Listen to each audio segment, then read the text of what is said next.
अशा वाचायचे. जसं की आपण स्वामी चरित्राचे वाचतो तसेच मी कुलदेवीचे दुर्गा सप्तशतीचे 2 अध्याय वाचत असते. जसा वेळ भेटेल तसं वाचते किंवा एक वाचला तरीही चालेल. आणि नवग्रह जो हे आहे बघा, मंत्र आहे ओम ऐं क्लीम चामुंडाय विचे, त्याची एक माळ घ्यायची दररोज. एवढी सेवा करायची. आणि जे कुलदैवताचं टाक आहे त्यावर दररोज अभिषेक करायचा. दुधाने नाही केला तरी चालेल, फक्त आपण पाण्याने अभिषेक घातला तरी चालतो. तर तुमच्या घरामध्ये कुलदेवीचा टाक हा पाहिजेच. त्यानंतर खंडोबाचाही आणि कुलदेवीचाही, आपल्या कुलदैवता आणि कुलदेवीला भजणं खूप गरजेचं आहे. हे महत्त्वाचं आहे आणि ह्या सेवा मी करत असते.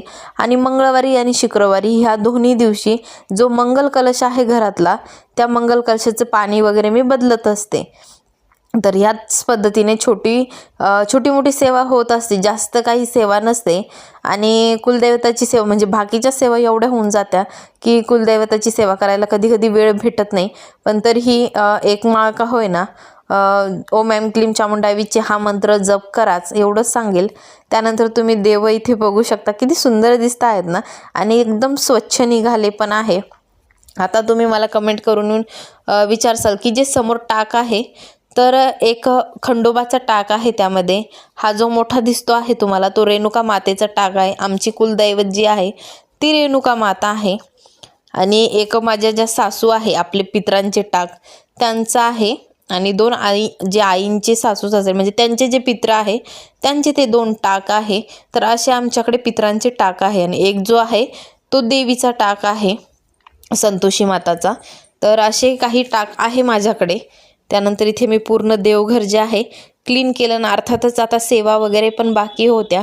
मी एक सांगेल, तुम्ही घरामध्ये कितीही क्लिनिंग केली, काही केलं, पण सेवेलाही महत्त्व द्या. आणि जिथे तुम्ही क्लिनिंग कराल तिथे लक्ष्मी वसते म्हणजे वसतेच.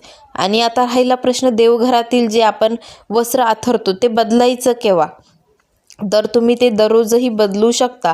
आणि माझं मत आहे, जर तुमच्याकडे वस्त्रे छान असतील तर तुम्ही दररोज बदलली तरीही चालतील. आणि जर वस्त्रे तुमच्याकडे नाही आहे तर मग तुम्ही 1-2 दिवस आड बदला. पण माझ्याकडे एक्स्ट्राची वस्त्रे आहेत, तर कधी कधी दररोजही बदलते. आणि कधी कधी काय होतं ना की राहून जातं. आता इथे माझा जो कुलदेवीचा कलश आहे त्याच्या खाली तांदूळ ठेवायचे राहिले आहेत बरं का.